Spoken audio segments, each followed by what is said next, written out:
Alright everyone, this is pretty much week number 3 or 4. So I had done a few things since my last video.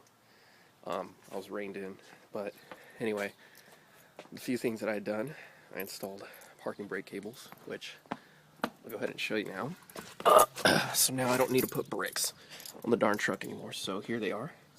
Hopefully you guys can get a good visual of that. So that's the Clevis bracket, and then running all the way down there, that's the new parking brake cable. Needed some adjusting, thanks to my neighbor, helped me out with that. So I've got 2 of them, one on each side. The other thing that I had to do was I had to fix the gauges. So you could see the fuel gauge.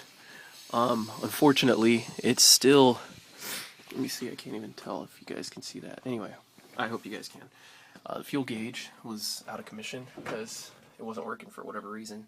I assume it's the actual fuel gauge.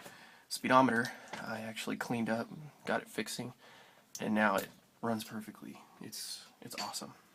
There's this huge mess down here. Yeah, anyway, a few other things that I did is,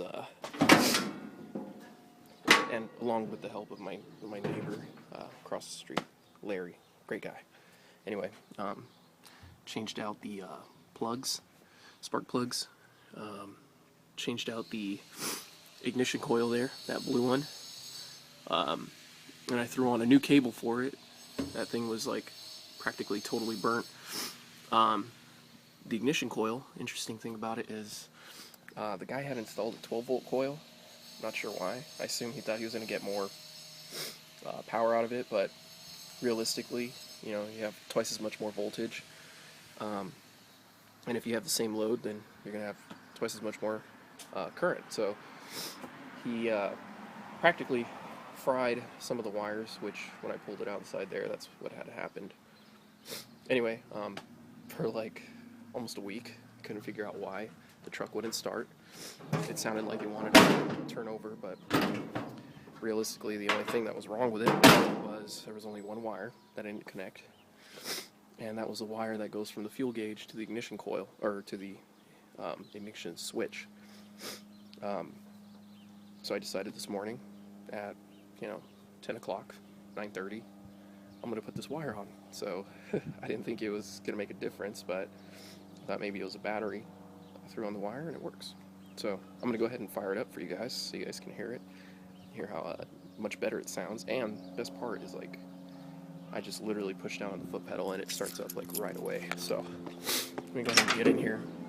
I try not to embarrass myself, so I double check and make sure that this thing is in neutral, because you get used to putting it in gear when you're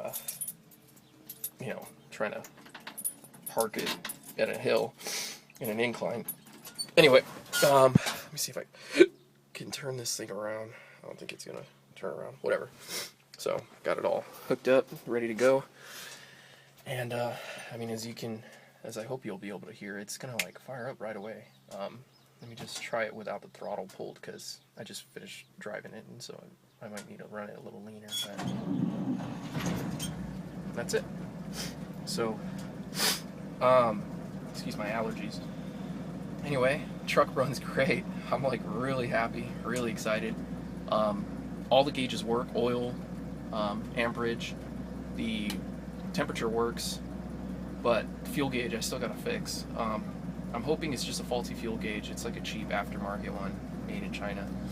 No offense to them, but it's cheap stuff. But I mean, it's not expensive, so you get what you pay for. Anyway, other than that, truck runs. I'm excited. I took it around the block right now.